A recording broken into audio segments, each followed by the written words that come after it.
नमस्कार, जय हिंद। मेरा नाम है संजय विश्वकर्मा और आप देख रहे हैं Agri Mantra changing the way of thinking. इस वीडियो में हम बात करेंगे यूपीपीएससी एग्रीकल्चर प्री एग्ज़ाम के लिए कुछ इम्पोर्टेंट क्वेश्चंस के बारे में। तो वीडियो के साथ आखिर तक बने रहिएगा। ये इस सीरीज़ का पार्ट 9 है। अभी तक 8 वीडियो हो चुकी हैं, तो जिन्होंने भी पुरानी वीडियोस को नहीं देखा है, इस वीडियो के एंड के बाद चैनल की प्लेलिस्ट में जाके उन वीडियोस को आप देख सकते हैं। साथ ही ये वीडियो हिंदी और इंग्लिश दोनों भाषाओं में रहेगी, तो वीडियो काफ़ी इंपॉर्टेंट रहने वाली है। वीडियो के साथ आखिर तक बने रहें। आगे चलते हैं, क्या है इस वीडियो में खास। इस वीडियो में हम टॉप 20 क्वेश्चंस का डिस्कशन करते हैं, यानी कि 20 महत्वपूर्ण प्रश्नों का हम यहाँ पे डिस्कशन करते हैं, जो कि आपके एग्ज़ाम के पॉइंट ऑफ व्यू से काफ़ी इंपॉर्टेंट रहने वाले हैं। और वीडियो के आखिरी में हम एक क्वेश्चन की भी डिस्कशन करते हैं, जो कि आपके एग्ज़ाम के लिए काफ़ी इंपॉर्टेंट रहने वाला है। तो जल्दी से इस वीडियो की लिंक शेयर कर दीजिए और ज़्यादा से ज़्यादा लोगों को जोड़िए। चलिए स्टार्ट करते हैं सेशन को। पहला क्वेश्चन है, which of the following was started organic farming in our country in October 2004-05। यानी अगर हम हिंदी में इसकी बात करें तो देश में जैविक खेती की शुरुआत अक्टूबर 2004 में किसके द्वारा की गई थी। काफ़ी अच्छा क्वेश्चन है, काफ़ी इंपॉर्टेंट क्वेश्चन है, क्योंकि इस टाइप के प्रश्न जो हैं आपके एग्ज़ाम में ज़रूर पूछे जाते हैं। तो जान लेते हैं क्या है इसका सही आंसर। इसका जो आंसर है वो है NPOF, यानी भारत में 2004-05 में, अक्टूबर 2004-05 में ऑर्गेनिक फार्मिंग की, यानी कि जैविक खेती की शुरुआत हुई थी और ये NPOF के द्वारा इसकी शुरुआत की गई थी। NPOF का पूरा नाम जान लीजिए, ये भी आपके एग्ज़ाम के पॉइंट ऑफ व्यू से इम्पोर्टेंट है। NPOF यानी national project on organic farming, ये इसका पूरा नाम है। याद रखिएगा, एक आध क्वेश्चन ऐसे भी पूछ सकता है कि NPOF का पूरा नाम या फुल फॉर्म क्या है, तो ये आपको याद रखना है, national project on organic farming. Organic farming, इसके द्वारा ऑर्गेनिक फार्मिंग की शुरुआत हुई थी अक्टूबर 2004 में। इस तारीख को भी आपको याद रखना है, क्योंकि इस सारे पॉइंट से बहुत सारे क्वेश्चन बन सकते हैं, तो आपको इसको याद रखना है। और इस क्वेश्चन का जो सही आंसर है वो है NPOF। आगे हम बात करें क्वेश्चन नंबर 2 की, which method is best method to establishing mass contact. यानी बहुत ज़्यादा लोगों से संपर्क करने के लिए कौन सा साधन सही है। काफ़ी अच्छा क्वेश्चन है और इसका जो सही आंसर होगा वो है बुलेटिन। जान लेते हैं, मास कॉन्टैक्ट, 3 टाइप का कॉन्टैक्ट होता है एक्सटेंशन में। एक होता है आपका इंडिविजुअल कॉन्टैक्ट, ठीक है, व्यक्तिगत जिसको बोलते हैं। एक होता है आपका ग्रुप कॉन्टैक्ट, ठीक है, जिसको हम समूह संपर्क भी कह सकते हैं। और एक होता है आपका मास कॉन्टैक्ट, ठीक है। 3 अलग अलग कॉन्टैक्ट होते हैं, इनसे क्वेश्चन जरूर पूछता है। तो यहाँ पे मास कॉन्टैक्ट की बात हो रही है, मतलब कि कई सारे लोगों को हमको एक साथ जोड़ना है, उनको कुछ इन्फॉर्मेशन अगर देना है, तो इनमें से कौन सा साधन हमारे लिए सबसे उपयुक्त रहेगा। काफ़ी अच्छा क्वेश्चन है और इसका जो आंसर है वो है बुलेटिन, ठीक है। एक होता है फार्म एंड होम विजिट, ये एक होता है नेशनल डेमोस्ट्रेशन और एक होता है कॉन्फ्रेंस। ये अलग अलग टाइप हैं, जो कि इंडिविजुअल, ग्रुप और मास के अकॉर्डिंग इनको अलग अलग बांटा गया है, ठीक है। तो अभी के लिए आप इतना याद रखिए कि मास कॉन्टैक्ट के लिए जो सबसे बेस्ट ऑप्शन रहेगा अकॉर्डिंग टू ऑप्शन, वो आंसर होगा आपका बुलेटिन, ठीक है। आगे चलते हैं क्वेश्चन नंबर 3 पर। यहाँ पे बात हो रही है क्वेश्चन नंबर 3 में, which is the damaging stage of rise hispa. यानी धान का राइज हिस्पा की हानिकारक अवस्था है। काफ़ी अच्छा क्वेश्चन है और इस टाइप के प्रश्न एग्जाम में पूछे जाते हैं। तो जान लेते हैं इसकी जो डैमेजिंग स्टेज है वो कौन सी है। तो यहाँ पे जो हमारा सही आंसर है वो है बोथ A एंड B, यानी ग्रब और एडल्ट जो होते हैं ये दोनों डैमेज करते हैं धान को। ये जो राइज हिस्पा होता है इसको हम डिक्लोडिस्पा आर्मीजीरा भी कहते हैं, तो ये नाम भी आप याद रखिएगा, क्योंकि एग्ज़ाम में ये पूछ सकता है। और ये सीरियस पेस्ट होता है राइस का, यानी धान का। और ये जो होता है ब्लूइश ब्लैक कलर का ये बीटल होता है, छोटे छोटे से इसकी बॉडी पे स्पाइंस यानी नुकीले ये पाए जाते हैं, कांटे। तो आप इसको याद रखिएगा, काफ़ी अच्छा क्वेश्चन है ये। और इस प्रश्न का जो सही आंसर है वो है बोथ A एंड B, यानी एडल्ट और ग्रब दोनों नुकसान पहुँचाते हैं। अब हम बात करते हैं क्वेश्चन नंबर 4 की, proper time of sowing of hybrid maize, यानी संकर मक्का की बुआई का उचित समय है। ये भी काफ़ी अच्छा प्रश्न है। और जानते हैं क्या है इसका सही आंसर। जो हाइब्रिड मेज होता है, संकर मक्का जिसको हम कहते हैं, उसका जो सोइंग का सबसे अच्छा टाइम जो माना जाता है वो होता है जून का फर्स्ट वीक। ठीक है, तो ये इसका सही आंसर होगा। और मक्का से, मेज से उनकी जो सीड रेट होती है, बीज दर होती है, उसके संबंध में भी कुछ पॉइंट्स आप याद रखना जहाँ से क्वेश्चन पूछ लिए जाते हैं। जो हाइब्रिड मेज होता है उसकी जो सीड रेट होती है वो होती है 25 kg पर हेक्टेयर। ठीक है, ये आप याद रखिएगा, 25 kg पर हेक्टेयर होती है हाइब्रिड मेज की सीड रेट। कंपोजिट की अगर हम बात करते हैं तो कंपोजिट की जो सीड रेट होती है वो होती है 15 से 20 kg पर हेक्टेयर।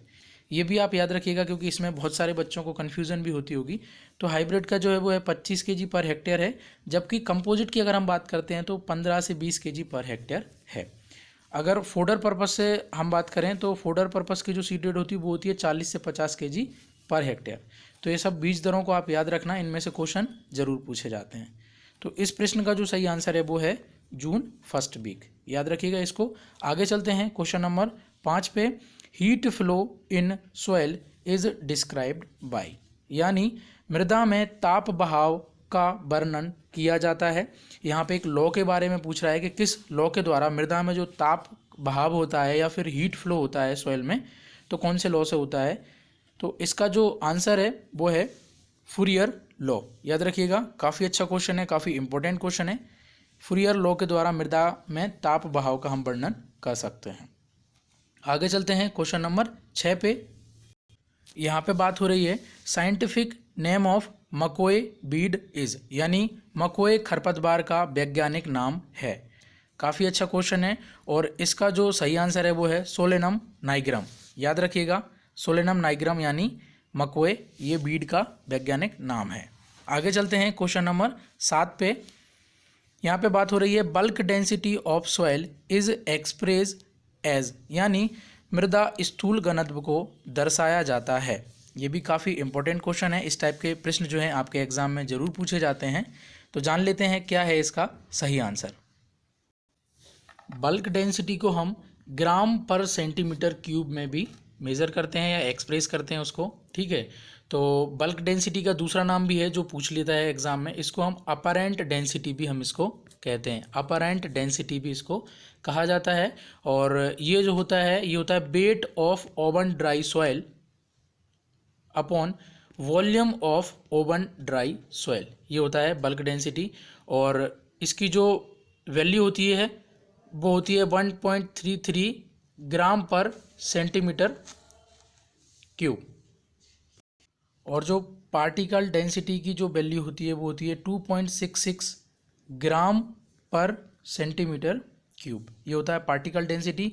और इसको शॉर्ट में BD लिख लेते हैं, बल्क डेंसिटी। ठीक है, तो दोनों को आप याद रखिएगा। इसका जो सही आंसर है वो है ग्राम पर सेंटीमीटर क्यूब। आगे चलते हैं क्वेश्चन नंबर 8 पे। Father of method demonstration is, यानी प्रदर्शन विधि के जनक हैं। काफ़ी अच्छा क्वेश्चन है, काफ़ी इंपॉर्टेंट क्वेश्चन है। और इसका जो सही आंसर है वो है सीमन ए नैप, याद रखिएगा। सीमन ए नैप को फादर ऑफ मेथड डेमोन्स्ट्रेशन भी कहा जाता है। आगे बात करते हैं क्वेश्चन नंबर 9 की। विच of the following is not a C4 plant, यानी निम्न में से कौन सा C4 पौधा नहीं है। याद रखिएगा, इस टाइप के क्वेश्चन पूछ ही लेता है एग्जाम में, और हम अगर उसको गलत पढ़ ले तो फिर हमारा क्वेश्चन भी गलत हो सकता है। तो यहाँ पे पूछ रहा है कि ये जो 4 ऑप्शन दे रखे हैं इनमें से कौन सा C4 पौधा, C4 प्लांट नहीं है। ठीक है, तो मेज जो है वो C4 होता है, शुगर कैन भी C4 होता है, और सोरघम भी आपका C4 होता है। तो यहाँ पे जो है आपका बार्ले जो है वो C4 प्लांट नहीं है। तो C4 प्लांट कौन कौन से होते हैं, इसकी एक ट्रिक भी आप याद रख सकते हैं, मगज से आप इसको याद रख सकते हैं, क्योंकि यहाँ एग्जाम में क्वेश्चन पूछता है और स्टूडेंट कंफ्यूज भी होते हैं। माँ का मतलब मक्का या मेज, ठीक है, ग का मतलब गन्ना या शुगर कैन, ठीक है, और जा का मतलब ज्वार होता है। ठीक है, तो आप इसको याद रखिएगा, इस टाइप के क्वेश्चन जो हैं एग्जाम में आ जाते हैं। आगे चलते हैं क्वेश्चन नंबर 10 पे। Which one of the following nutrients imparts disease resistance in plants, यानी निम्नलिखित में से कौन सा पोषक तत्व पौधों में रोग प्रतिरोधक क्षमता प्रदान करता है। काफ़ी अच्छा क्वेश्चन है, काफ़ी इंपॉर्टेंट क्वेश्चन है, क्योंकि ये क्वेश्चन कई सारे एग्जामों में पूछा गया है, तो आपकी परीक्षा के पॉइंट ऑफ व्यू से भी ये प्रश्न है काफ़ी इम्पोर्टेंट। जानते हैं क्या है इसका आंसर। जो पोटेशियम होता है ये जो होता है पौधों में डिसीज रेजिस्टेंस के लिए एक एबिलिटी डेवलप करता है, यानी कि पौधों में अगर रोग प्रतिरोधक क्षमता कोई प्रदान करता है तो वो आपका पोटेशियम होता है। याद रखिएगा, काफ़ी इंपॉर्टेंट है ये क्वेश्चन। आगे चलते हैं क्वेश्चन नंबर 11 पे। विच of the following effects the temperature most. ये क्वेश्चन भी काफ़ी इंपॉर्टेंट है। जानते हैं क्या है इसमें। निम्न में से किस पर ताप का सबसे अधिक प्रभाव पड़ता है। ऑप्शन है germination of seeds, flooring and fruiting, plant growth और नन ऑफ दीज। अगर ऐसे ऑप्शन के हिसाब से देखा जाए तो वैसे तो लगभग सभी जो पॉइंट्स दे रखे हैं उन पे कहीं ना कहीं जो टेम्परेचर होता है उसका प्रभाव पड़ता ही है, लेकिन अगर हम मोस्ट की बात कर रहे हैं यहाँ पे जिस पे सबसे ज़्यादा पड़ेगा, तो ठीक है, इसको समझने के लिए आप ये यहाँ ध्यान दीजिए। यहाँ पे है जर्मिनेशन ऑफ सीड्स, यानी कि अगर हम किसी भी क्रॉप की सबसे पहले सोइंग कर रहे हैं तो सोइंग जैसे भी खेत में अगर फील्ड में हमने सीड की सोइंग करी है तो उसको सबसे ज़्यादा उसके लिए क्या ज़रूरी है, टेम्परेचर उसके लिए ज़रूरी रहेगा। जब वो जर्मिनेट हो जाएगा तो उसके बाद उसकी flooring and fruiting and plant growth उसके लिए टेम्परेचर की उसको ज़रूरत पड़ेगी। तो पहली जो अगर हम ऑप्शन के हिसाब से बात करें तो यहाँ पे जो हमारा सही आंसर होगा वो होगा जर्मिनेशन ऑफ सीड्स, यानी सबसे पहले तो बीज को जर्मिनेट होने के लिए एक उपयुक्त उसके लिए वातावरण या तापमान की उसको आवश्यकता होगी। जब वो जर्मिनेट हो जाएगा, जब वो अंकुरित हो जाएगा तो उसके बाद फिर धीरे धीरे उसकी जो बढ़ती हुई अवस्था रहेगी, जो प्लांट ग्रोथ रहेगी, उसके हिसाब से फिर उसको तापमान की आवश्यकता होगी। और फ्लोरिंग फ्रूटिंग का भी सेम कॉन्सेप्ट है यहाँ पे। तो जान लीजिएगा इसका जो सही आंसर है वो है जर्मिनेशन ऑफ सीड्स। काफ़ी अच्छा क्वेश्चन है, मेरे हिसाब से काफ़ी इंपॉर्टेंट क्वेश्चन है। इस टाइप का प्रश्न आपके एग्जाम में पूछा जा सकता है। आगे चलते हैं क्वेश्चन नंबर 12 पे। अ मेटाबोला इंसेक्ट एन एग्जाम्पल ऑफ, यानी रूपांतरणहीन कीट का उदाहरण है। काफ़ी अच्छा क्वेश्चन है, काफ़ी इंपॉर्टेंट क्वेश्चन है, और इसका जो सही आंसर है वो है सिल्वर फिश। सिल्वर फिश में जो होता है मेटामॉर्फोसिस नहीं होती, उसमें रूपांतरण नहीं होता, रूपांतरणहीन ये कीट होता है। याद रखिएगा, ये फिश भले ही लिखा हो, ये एंटोमोलॉजी यानी कीट विज्ञान के अंतर्गत इसकी हम स्टडी करते हैं सिल्वर फिश की, और इसका जो सही आंसर है वो है सिल्वर फिश। आगे चलते हैं क्वेश्चन नंबर 13 पे। In plants transpiration take place through, यानी हिंदी में अगर हम बात करें तो पौधों में बाष्पोत्सर्जन किसके द्वारा होता है। काफ़ी इंपॉर्टेंट क्वेश्चन है, काफ़ी महत्वपूर्ण प्रश्न है। ये प्रश्न कई सारे एग्जामों में पूछा गया है। तो जानते हैं क्या है इसका सही आंसर। जो पौधों में ट्रांसपायरेशन होता है यानी बाष्पोत्सर्जन होता है वो स्टोमेटा से, लेंटिसेल से और क्यूटिकल तीनों से होता है, और इसका जो सही आंसर है वो है ऑल ऑफ दीज। सबसे ज़्यादा जो बाष्पोत्सर्जन होता है लगभग 90% के आसपास वो आपका स्टोमाटा से ही होता है, ठीक है। फिर लेंटिसेल से होता है और फिर क्यूटिकल से होता है। सबसे ज़्यादा अगर पूछता तो फिर आंसर स्टोमाटा होता, लेकिन यहाँ पे पूछा है कि कहाँ से ट्रांसपायरेशन होता है या किसके द्वारा बाष्पोत्सर्जन होता है पौधों में, तो यहाँ पे जो हमारा सही आंसर होगा वो ऑल ऑफ दीज, यानी स्टोमेटा, लेंटिसेल और क्यूटिकल सभी से यहाँ पे ट्रांसपायरेशन होता है। आंसर होगा all of these. I hope आपको ये सब क्लियर हो गया होगा। आगे बढ़ते हैं क्वेश्चन नंबर 14 पे। Command area development program was started in, यानी कमांड एरिया विकास कार्यक्रम किस वर्ष में शुरू हुआ। काफ़ी अच्छा क्वेश्चन है, काफ़ी महत्वपूर्ण प्रश्न है, और इसका जो सही आंसर है वो है 1974-1975। याद रखिएगा, इसको शॉर्ट में CADP भी पूछ लेता है कभी कभी, यानी कि command area development program CADP। ये कब आया था, तो ये 1974-1975 के आसपास ये आया था। याद रखिएगा, काफ़ी अच्छा प्रश्न है। आगे चलते हैं क्वेश्चन नंबर 15 पे। Difference between seed and grain is, यानी बीज और दाने में अंतर है। सीड और ग्रेन में जो मेन डिफरेंस होता है वो उसकी जेनेटिक प्योरिटी में मेन डिफरेंस होता है, यानी अनुवांशिक शुद्धता में मेन उसमें अंतर होता है, मुख्य उसमें अंतर होता है बीज में और दाने में। याद रखिएगा, ये भी काफ़ी अच्छा प्रश्न है। आगे चलते हैं क्वेश्चन नंबर 16 पे। Every year national mango day is celebrated at, यानी प्रत्येक वर्ष राष्ट्रीय आम दिवस को मनाते हैं। काफ़ी अच्छा प्रश्न है, काफ़ी इम्पोर्टेंट प्रश्न है, और जानते हैं क्या है इसका सही आंसर। तो याद रखिएगा 22 जुलाई को हर साल राष्ट्रीय आम दिवस यानी नेशनल मैंगो डे को मनाया जाता है। काफ़ी अच्छा प्रश्न है, इसको आप याद रखना।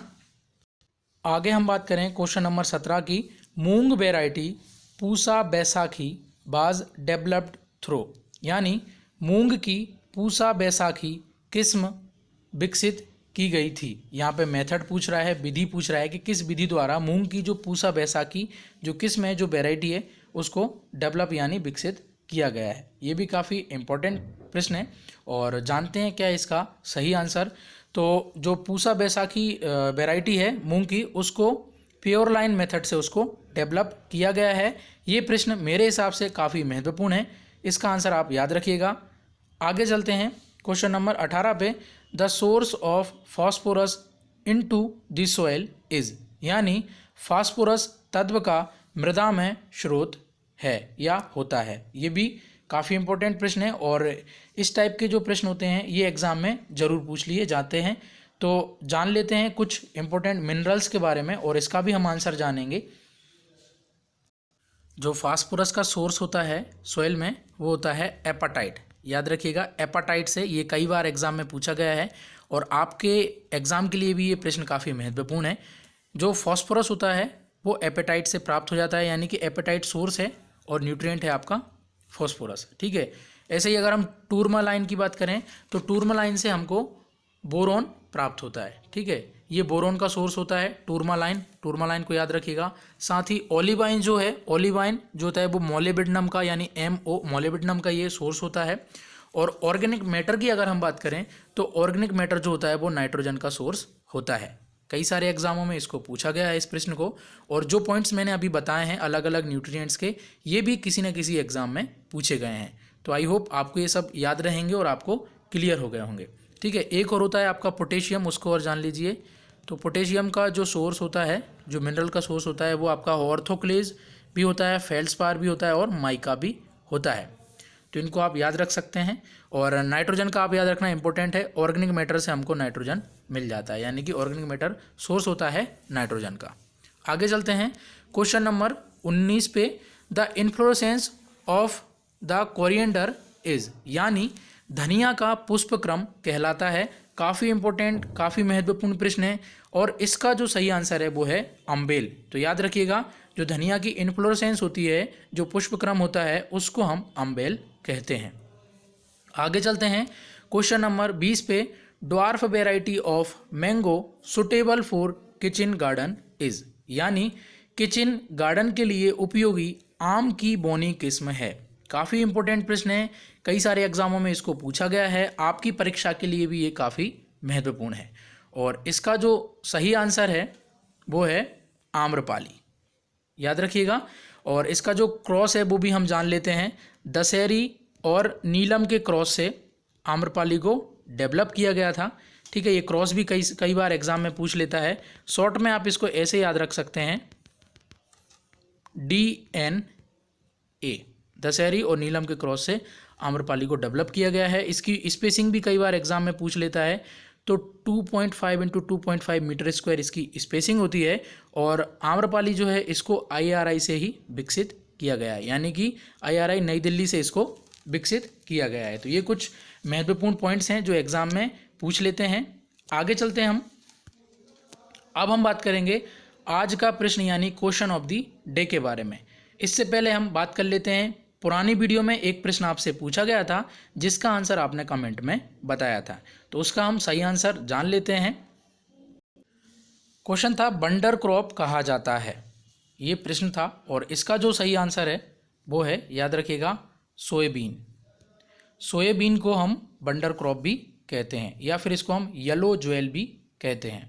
इनको आप याद रखिएगा। बहुत से स्टूडेंट्स ने सोयाबीन की स्पेलिंग गलत लिखी थी, तो उनको मैं बता देता हूँ आपके आगे के नॉलेज के लिए।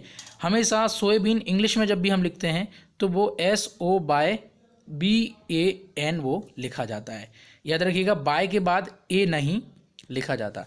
ये क्वेश्चन काफ़ी इंपॉर्टेंट हो सकता है ये पॉइंट, क्योंकि ये कई बार एग्जाम में भी ये मतलब इंटरव्यू में भी ये पूछ लिया गया है कि सोयाबीन की स्पेलिंग क्या होती है। तो आपको याद होना चाहिए, हिंदी में हम उसको सोयाबीन लिखते हैं, या बड़ा होता है, सोयाबीन लिखते हैं हिंदी में, जबकि अगर हम उसको सोयाबीन को अगर हम इंग्लिश में लिखते हैं तो वो SOBEAN होता है। ठीक है, तो याद रखिएगा, ये काफ़ी अच्छा पॉइंट था। और जानते हैं फिर हम आज के क्वेश्चन ऑफ द डे के बारे में। आज का प्रश्न है Lalit is a variety of, यानी ललित एक किस्म है। किसकी किस्म है? यहाँ पे 4 ऑप्शन दे रखे हैं, मैंगो, गुआवा, सपोटा और ग्रेप। इनमें से कोई एक सही आंसर है और इसका जवाब आपको कमेंट में बताना है, और इसका जो फिर सही आंसर होगा उसको हम नेक्स्ट पार्ट में डिस्कस करेंगे। तो ये थी आज की वीडियो, आई होप आपको पसंद आई होगी। अगर वीडियो पसंद आती है तो इस वीडियो को ज़्यादा से ज़्यादा लाइक करें, साथ ही इस वीडियो को ज़्यादा से ज़्यादा शेयर करें। अभी तक एग्री मंत्रा चैनल पर नए थे तो चैनल को सब्सक्राइब जरूर करें। साथ ही चाहें तो एग्री मंत्रा के सोशल मीडिया प्लेटफॉर्म को भी आप ज्वाइन कर सकते हैं, लिंक आपको वीडियो के डिस्क्रिप्शन बॉक्स में मिल जाएगी। साथ ही जिन्होंने इस सीरीज़ की पुरानी वीडियोज़ को नहीं देखा है तो चैनल की प्लेलिस्ट में जाके पुरानी वीडियोज़ को आप देख सकते हैं। वीडियो को पूरा देखने के लिए धन्यवाद। जय हिंद, जय भारत।